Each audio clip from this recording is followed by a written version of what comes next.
Hello and welcome to Food Systems, a podcast from the Forum for the Future of Agriculture, where we discuss ideas that can shape a sustainable food system, from farm to fork, from policy to consumers, and everything in between. I'm your host, Robert Graff, and you can find us on Twitter at Forum for Ag. These episodes will be available every other week on all major podcast platforms. Before we get started, we would like to say a quick thank you to the Forum founding partners, the European Landowners Organization and Syngenta, as well as the Forum strategic partners, Cargill, the International Union for Conservation of Nature, the Nature Conservancy, Thought for Food, and the World Wildlife Fund. Please enjoy this episode.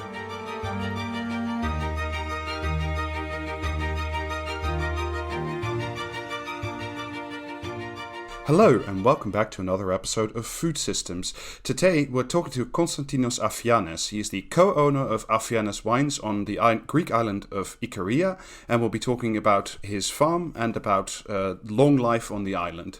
Konstantinos, thank you so much for joining Food Systems today. It's my pleasure, Robert, to see you again. Yeah, just so our listeners know, Konstantinos and I have met in person on the vineyard. Konstantinos, just to begin there, do you want to tell our listeners a little bit about Afianes, the vineyards, and about the island of Ikaria? Because it's not something I think most people will have heard of. Sure. My parents basically began to search about the quality and history of the island about 25 years ago. They started in 1997. They had like a lot of passion about the history of their home place, and apparently there is so much depth into it, like from mythology to history. And throughout the ages, Ikaria was one of the, at least in ancient Greece, it was the first place with an appellation name for their regarding their wine. And when my parents began again in 97, all this history was forgotten.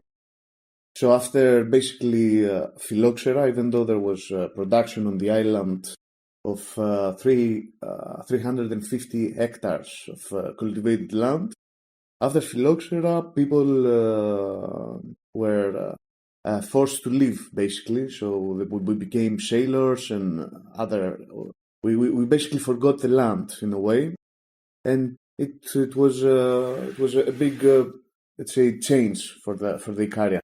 And just for our listeners, phylloxera was one of the great plagues that almost destroyed winemaking all over Europe, exactly. Right? It happened. It started in the end of the 20th century, and for about 50 years, it destroyed 98% of the European vineyard. Talking about like huge destruction, obviously. And so it rebooted like after the Second World War. And about the 60s, again, we had the first awards winning in Greek contests from other families, of course. But there was always the potential. The quality of the soil is exquisite. And one of the things that I think your parents started, but you've continued, is to produce natural wines rather than processed. Why did you make that choice to do that rather than the more standard production methods? Well, I always, since my father, his main profession is a pharmacist, and he knows how much important is well-being for people, for the land, for it's very basic. And as being a pharmacist, he himself, I remember, he was always trying to avoid the usage of chemical, let's say, from the pharmaceuticals anyway, so as much as possible. Like the pill, for example, for the fever, for everything, when we're at home, it was only like in the toughest situations. He believes in self-immunity, it's very important. The thing is that I had some experiences, because I learned only one way in Ikaria. I learned the natural way of making the wine. And then as I did my studies abroad in France, I saw the most industrialized way of fabricating, and as well the approach on the vines. I had the opportunity, the chance, let's say, to work in very big surface, and it was totally different from what we were doing. I had some very impactful experiences, And as I came back to Ikaria, I was sure I learned what not to do in the vines and in the wine. So this gave me a more, let's say, radical position about winemaking and in all aspects of life too. I wanted to ask, does the vineyard receive any support as a farm from the European Union or from the Greek government? And if so, what's been your experience with that kind of subsidy mechanism? Well, it's always it's not black and white. In the beginning, when we first started the winery in 2007, we did it with some ESPA funds, it's like from the European Union. So like the support was about 60%. The problem is that when we asked for it, for the fund, it was like in 2002 until 2007 where we got accepted. A lot of prices changed in the materials and the building, so like everything was about twice the price from before. So that took us. I mean, we still have a loan, for example, to pay out. Anyway, and as well with the bureaucracy, there's a lot of hassle. But during the pandemic, which is now actually, we got like help as well from the Europe. So, as I say, it's not black and white. Mainly, I think we're happy with what happens. If you could change anything about these sort of subsidy systems, is there anything where you're like, okay, if you would just do that a little bit different, that would make it better? Is there anything in particular like, oh, that should be changed or made different? I'd remove the bureaucracy. Too much of that. Too much paperwork. Are you seeing now the impacts of climate change on the vineyard and the island? Is it substantially warmer now, or is it still about where it was before? The situation, we can say it's changing drastically, sadly. We can see, for example, this year was like the greatest impact of all. So the vines, basically, when from 400 meters of altitude and closer to the sea level, after we had a lot of heat this summer, just before the harvest, we had severe burnings on the leaves and on the grapes. So we had about 60% of loss. But because of the geology of the island, as you know, we are like a mountain, a big mountain. So everything that flourished above 400 meters of altitude, exceptional, very good quality. We didn't have any diseases this year. Just a bit of mildew, but like nothing too important. But we can see, the model, sadly, the model that was about the climate change from Wanabe and Weatherald back in '67, it's real. Maybe it's even a bit worse than what they predicted. So are you already working with the vineyard? Are you changing things to say, okay, we use some plots less, or we put the grapes higher up? Or are you already sort of looking ahead? Yeah, we're forced to. It's a survival mode that we're in. We are forced to plant in higher altitudes where we know that because the weather is cooler, we have a lot of winds here. So we have to, plant in higher places that they're cooler to find the best, let's say, the golden, the epitome regarding the weather conditions and the climate, because terroir is very important for the wine. And, when you gain in some aspects, you lose in others. Begleri, gladly, it's like a variety, the local variety of Ikaria, the white one. It's a late harvest grape, so we have this positive thing. But Focchiano, because it's a very early, it's a premature varietal, this is definitely have to be planted higher. So with the white grape, it's okay. It's not very good for excessive heat. So yeah, we will find it. We will find. Anyway, all our vineyards are experimental. We have like different types of pruning, different types of setting in every altitude. So yeah, we will figure it out. One of the other things I wanted to talk to you about is that Ikaria is quite famous for what is known as a blue zone. These are one of 5 or 6 places on Earth where people tend to both live for a very long time, but they also lead very healthy lives. Why do you think Ikaria is really extraordinary when it comes to these long life and good health results? What can I say about this? I think that the traditional lifestyle that tends to be forgotten now, like the family-centric style, which is more close to the nature than it's in the city, which the speeds, the anxiety, everything has a deadline. This tends to be so chaotic, so bad for for the humans, that I think it's today, like the older longevity zones are actually the ones that haven't fully integrated yet this modern way of living. People have time, to think about themselves. I mean, you don't expect here to see like rich in terms of today, posh, and everything is as it should be in a way. We spend time, to meet people, to enjoy, to drink wine, to enjoy dinner together, supporting each other, in the bad moments, in the good moments. This creates like a populace that produce a lot of oxytocin, the hormones, which is the good ones. Is it difficult for you personally to sort of, because you studied in France and you spent time in all these sort of different vineyards and you've traveled a lot, is it difficult for you to sort of switch back into that Ikaria time style, or how do you find that? This is very easy, Robert.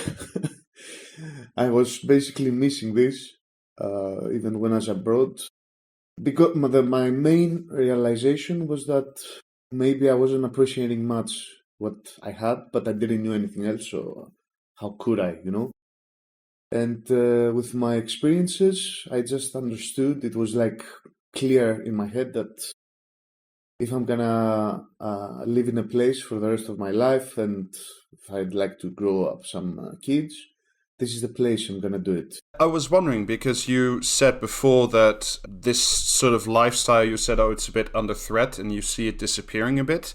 Is it sort of that modern life sort of is coming to Ikaria in a way, or why is it changing now? Yes, it's the problem is that, as you know, we're like a bit touristic nowadays. I mean, we're not like the big islands, but in the August, it's situation is dire. My main concern about my place is that we will not get absorbed by tourism and money, and like we lose our values. We get, let's be honest, Ikaria always was like a place where people were like so you would grow everything yourself, so money was not important when you can have your own vegetables, when you can have your own wine, when you can have your own olive oil, fruits, animals. You don't need it. You don't need anything more. And now you can even have your own electricity. Self-efficiency. It's a very important model. It makes people being more original, more straight. I believe, and as well, it makes people smarter because you get to use your hands to do everything. You create, you repair everything. And nowadays, this is almost gone. At least in the big cities. You were just talking about the food and growing a lot yourself. One of the other things that the Blue Zone project I very clearly identified is sort of the diet. What is the diet like on Ikaria, and do you think this style of eating should or could be more applied around Europe or around the world even? I think it should be not. I mean, like we all know we all have heard about the Mediterranean diet anyways, right? Like the olive oil, like the Greek coffee, or Turkish coffee, which is more politically correct, I guess. the siestas, the power naps, and I believe that, from all the researches that have done and we have done at the winery, there's like a pattern that develops, and everything begins with the soil. The number one thing in order to have all the others is to have like a clean land without chemicals, without pesticides and whatever. If you have a clean land, then you can start thinking about all the rest, the food and the vegetables and the flowers and the animals, and then about us, what we can eat, what we can. We're talking about a biocentric model that is it's the only one known now that is sustainable. We have to focus on that, and this is how this chain, the only way this chain can work and can flourish in many centuries after. And this is how it has been. Well, speaking of flourishing, you're, as we said at the beginning, you're the co-owner of the vineyard now. Are there any projects you're currently working on that you're saying, well, I want to do this next for the vineyard, or what's next? Like, what are your plans for the future of the vineyard? Basically, we have set our goals. Our goals are all around the sustainability of the environment. This is a primary goal, not to wine. That's the funny thing. So the projects we have is actually for us to be as much autonomous as possible for the winery. Like a future, the most recent project is to be able to recycle our water that we use in the winery, because there's a lot of usage, sadly, and to add solar panels for solar energy, to dive more into the biodynamic cultivation. This stuff, it's very simple but very essential. I think we're going very good so far. We're already working in the vines with only composting that we produce from the leftovers of our harvests.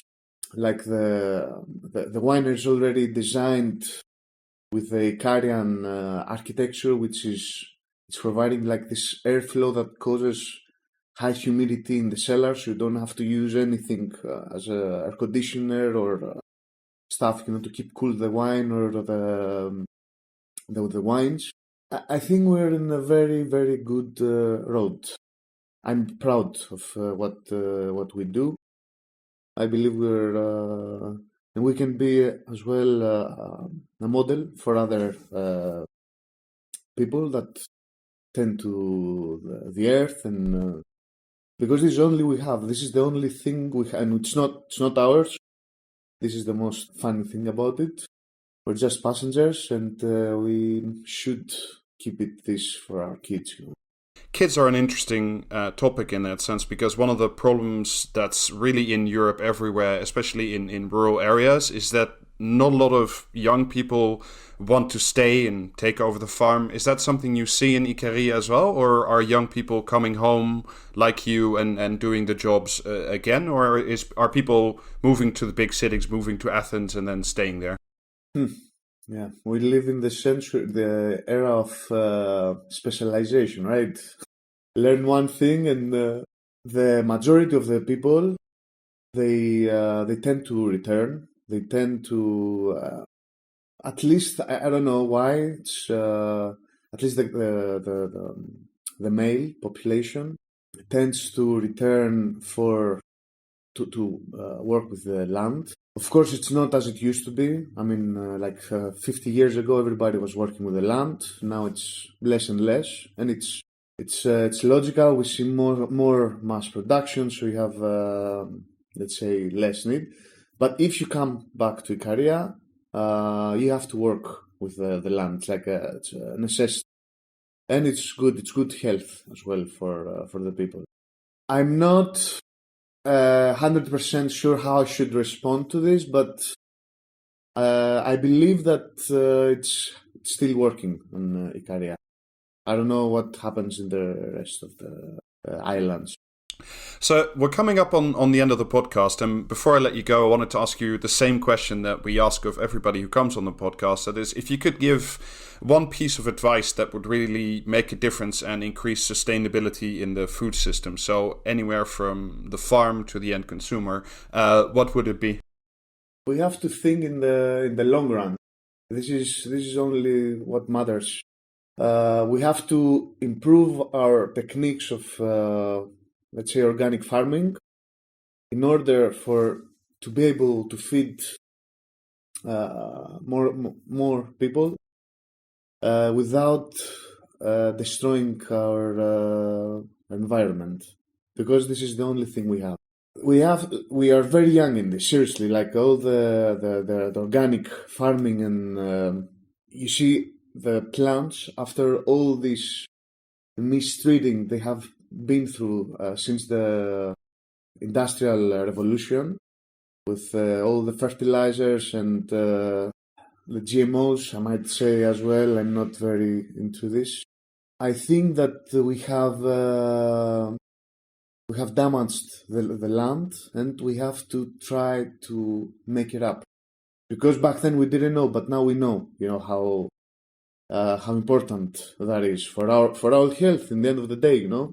We have to improve our techniques, and we have to search deeper and deeper into. We have to return to the natural world. This is it, I believe. Konstantinos Afianes, co-owner of Afianes Wines on Ikaria, thank you so much for joining Food Systems today. It was my absolute pleasure, Robert, to see you and speak with you. I really hope we see each other soon.